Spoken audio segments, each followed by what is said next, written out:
Look around you. Look closely, because not everyone who's walking with you is walking for you. Not everyone who claps when you win was hoping you'd win. And not everyone who loses was meant to stay. You've got to separate yourself. See, the crowd loves comfort. They love average.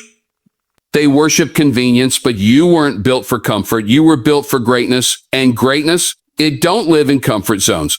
Let me tell you something. Talent is not enough. There are people more talented than you, more connected than you, but they don't outwork you. They don't outpray you. They don't outdiscipline you. You want to be uncommon? You want to be unstoppable? Then stop blending in. Separate yourself from the party crowd, from the gossip, from the distractions, from the laziness disguised as rest. Discipline will take you where desire can't. You're going to have to say, "I know a lot. I know I can't hang out tonight.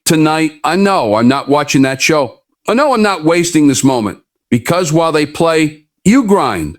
While they sleep, you study. While they wish, you... And I promise you, when the lights come on, when the doors open, when the moment arrives, you won't have to get ready. You'll already be ready. Now listen, this is not about arrogance. This is not about being better than anyone. This is about being better than you were yesterday. The world is noisy. So quiet yourself. The world is crowded. So carve your lane. The world is waiting. So show them what it looks like when a focused soul walks in purpose. Separate yourself. And when they ask where you've been, you just smile and say, "I've been becoming who I was meant to be." Not everyone deserves a seat at your table. That's a truth you come to understand. The more you grow, the more you evolve, and the more intentional you become with your life. When you're younger or just starting out on your journey, it feels natural to keep everyone around. Childhood friends, old classmates, coworkers, even family members, they all seem to fit in the picture. But as time passes and your vision sharpens, something inside you starts to shift. You begin to notice the subtle weight certain people carry. Some walk beside you, helping you rise. Others? They quietly pull you down, drain your energy, or keep you tethered to who you used to be. It's not always obvious. The ones who don't belong at your table don't wear a label. They don't announce themselves. In fact, some of them clap the loudest when you win, but only when your win doesn't outshine their comfort. The moment your growth starts to challenge their insecurity, the applause fades. They laugh with you when you're struggling, but grow silent when you succeed. And you start to wonder what changed. The truth is, nothing changed. You just finally saw them clearly. Some people love the version of you that's unsure, that's hesitant, that plays small. Because when you rise, they have to face the mirror of their own inaction. That mirror is uncomfortable. It reflects every excuse, every delay, every missed opportunity they tried to ignore. So instead of cheering for your progress, they mock it, they question your choices, they try to make you feel guilty for wanting more. And if you're not careful, you'll shrink yourself just to keep their approval. You'll dim your light to keep their comfort. But life isn't about making everyone comfortable. It's about becoming who you were born to be. And not everyone is meant to witness that version of you up close. Some relationships are seasonal. Some connections are meant to teach you a lesson, not walk the whole journey. But too many people hold on out of loyalty, out of guilt, or out of fear. Fear of being alone. Fear of judgment, fear of being misunderstood. But you can't build a life around fear and expect fulfillment. You can't carry dead weight and expect to fly. The truth is, you have to audit your circle. You have to ask yourself, who challenges me to grow? Who calls me higher, not holds me back? Who speaks life into my vision instead of poking holes in it? That audit might be uncomfortable. It might reveal things you've been avoiding, but it's necessary. Because the energy around you affects the energy within. You can't plant seeds in toxic soil and expect a harvest. You can't share your dreams with people who lack the faith to see them as possible. And sometimes the hardest people to let go of are the ones who've been there the longest. Longevity doesn't equal loyalty. Just because they've known you a long time doesn't mean they support who you're becoming. Don't confuse history with alignment. Some people are connected to your past, not your future. And holding on to them out of obligation only delays your growth. The longer you entertain what's not aligned, the longer you postpone what is. You have to get clear on who belongs at your table. Not everyone deserves access to your mind, your heart, your time, or your energy. Those are sacred. They are expensive. And if someone isn't willing to grow with you, they'll eventually become a weight you have to carry. Greatness requires isolation. That's not a line for dramatic effect. It's a principle, a reality that anyone who's ever done anything meaningful eventually comes to understand. It's not about being antisocial or cutting everyone off just to prove a point. It's about recognizing that becoming something extraordinary often demands a season of separation. A season where you disconnect from noise, distractions, and even people, so you can reconnect with purpose. Most people don't like being alone. They fear silence. They run from solitude because when everything is quiet, you have to face yourself. You have to face your habits, your patterns, your fears, and your inconsistencies. You can't hide in the crowd. You can't distract yourself with busyness. And for some, that's terrifying. But for those who are chasing something greater than comfort, that isolation becomes sacred.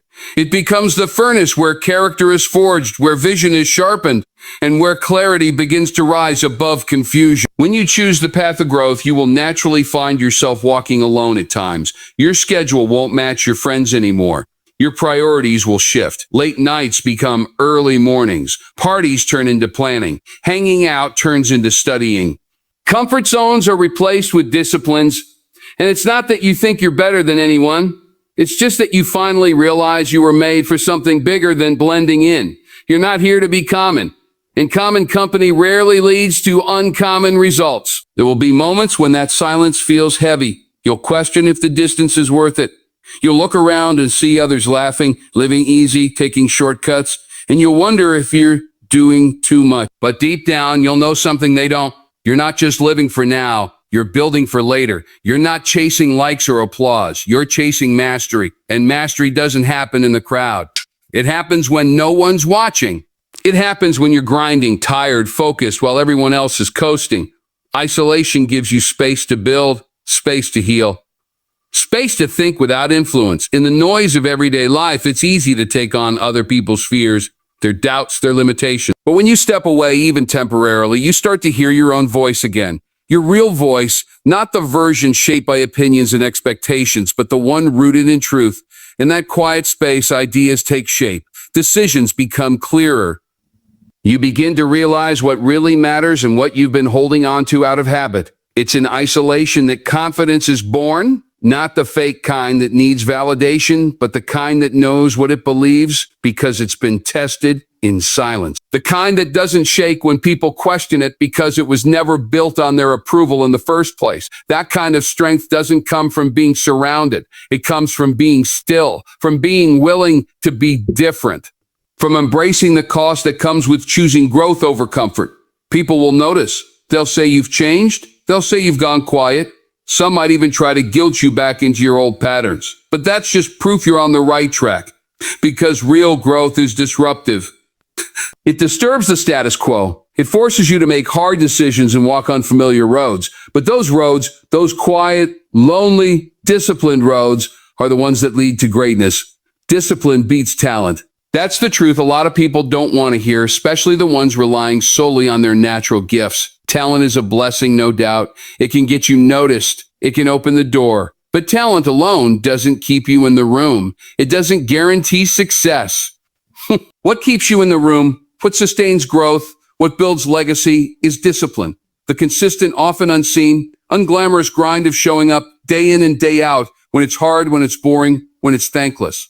There are people out there with more raw talent than you, more natural intelligence, more charisma, more connections, but that doesn't mean they'll win. Because talent without discipline is like a sports car with no gas. It looks good.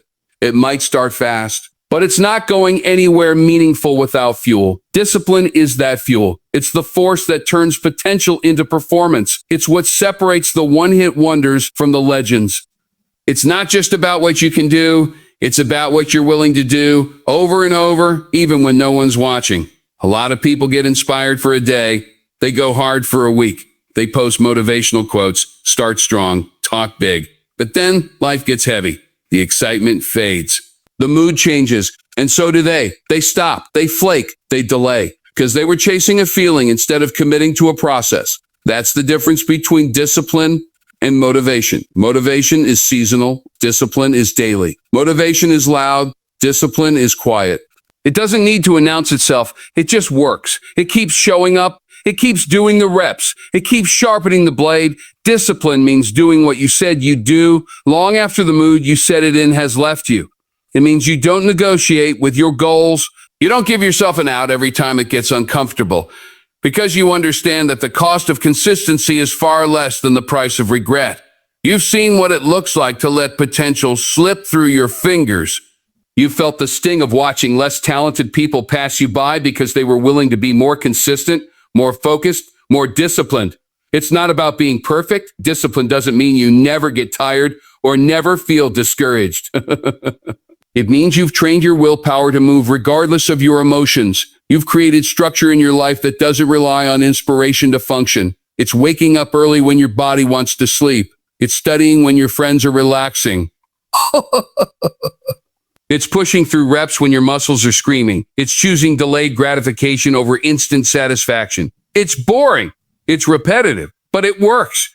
You see, the dream isn't built in the moment of applause. It's built in the hours of silence, in the late nights and early mornings, in the sacrifices no one sees, in the choices you make when no one's checking. That's where discipline lives. And that's why it beats talent, because talent without discipline is unpredictable. A disciplined person, even with average talent, becomes a threat. They become dependable. They become dangerous, because while others are waiting to feel ready, they're already moving. While others are hoping for the right moment, they're already building. While others are wasting time, they're becoming something powerful.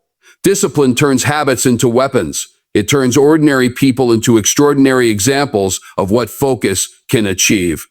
Now, that might give you a head start, but discipline determines who finishes the race. Say no to fit your yes. That's the discipline most people ignore, and it's why they never move from intention to execution. Every time you say yes to something, you're saying no to something else. The question is, are your yeses aligned with your vision, or are they just reactions to pressure, guilt, or distraction? People think success is just about what you do, but it's also about what you refuse to do. It's about what you're willing to walk away from so you can fully commit to what matters. You can't say yes to growth and yes to comfort at the same time. One will always cost you the other. You can't say yes to becoming your best self and also say yes to every party, every distraction, every time-wasting conversation. You have to make a choice, because your energy, your focus, your time, those things are limited. You only have so much of them. And if you're spending them on things that don't serve your goals, you'll never reach your potential. You'll be busy but not productive, active but not advancing. People often avoid saying no because they don't want to disappoint others. They don't want to seem selfish or arrogant. But you have to realize protecting your purpose is not selfish. Guarding your time is not arrogance, it's stewardship. If you're always accessible, always available, always saying yes to everything and everyone, you're not walking in purpose, you're living in reaction. And reactive living is the quickest way to lose momentum. You'll find yourself exhausted, scattered, stretched thin, wondering why you're not making progress. Every yes you give should be weighed against your long-term goal. Does it move you closer to where you want to go, or does it keep you stuck where you are? Most people don't pause long enough to ask that question. They operate on habit, on impulse, on emotion, but real growth requires intention. It requires boundaries. It requires the maturity to say, I'd love to, but I'm focused right now. Or, I care about you, but this doesn't align with where I'm going. You don't owe everyone your time. You don't owe every opportunity your energy. You owe your purpose your full attention. And here's the thing. Saying no doesn't always feel good in the moment. Sometimes it stings. Sometimes it feels lonely. But that temporary discomfort is nothing compared to the long-term regret of betraying your calling for convenience. When you say yes to distractions, you're indirectly saying no to your future. And your future is too valuable for that. Your vision is too important. The person you're becoming is counting on you to choose wisely. Discipline is not just about routines and habits. It's about decisions. It's about having the courage to disappoint others if it means being true to yourself. You can't keep pleasing everyone and expect to build something meaningful. There will be people who don't understand your boundaries. They'll take your no personally. Let them. Your job is not to be understood by everyone. It's to be faithful to what you've been called to build. And that calling requires focus. It requires clarity. It requires the kind of tunnel vision that doesn't flinch every time someone makes a request or throws out an invitation. Every no is a filter.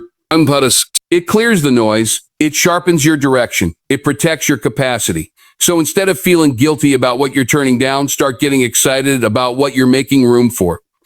Every time you say a no to something misaligned, you create space for something powerful to take root. You give yourself the opportunity to say yes to the things that matter. Don't compete, separate. That's a mindset shift most people never make because they're too busy looking sideways. They spend their time watching who's ahead, who's trending, who's making noise, who's getting attention. They obsess over rankings, follower counts, comparisons. But the truth is, the moment you start focusing on competing, you've already lost something valuable. Your originality. You weren't born to chase someone else's pace. You were born to set your own. And you can't set a standard while you're busy copying someone else's. Competition might fuel you for a moment, but comparison will drain you in the long run. There will always be someone with more money, more talent, more exposure, more experience. If your identity is built on outdoing someone else, you'll always feel like you're not enough. You'll base your worth on someone else's journey. And the problem with that is you're measuring your life using their blueprint. That's not purpose, that's performance, that's survival mode in disguise, and it never leads to fulfillment. Separation is different. Separation means you're not even in the same category because you're not playing the same game. You're building something that can't be duplicated because it's rooted in authenticity, in truth, in calling. When you separate yourself, you stop reacting and start creating. You stop mimicking and start innovating. You stop waiting for someone else to show you the way, and you start carving your own path, even if it means walking alone, especially if it means walking alone. Most people are afraid to separate because they want to belong. They want the approval, the applause, the sense of inclusion, but belonging is overrated when it costs you your individuality. The greatest voices, the greatest leaders, the greatest creators didn't rise by fitting in. They stood out. They leaned into the uncomfortable territory of being misunderstood, of being doubted, of being different. And in that difference, they found their power. They didn't have to shout to prove themselves. They let consistency do the talking. They let results speak louder than competition ever could. You don't need to be better than the person next to you. You need to be more aligned with who you really are.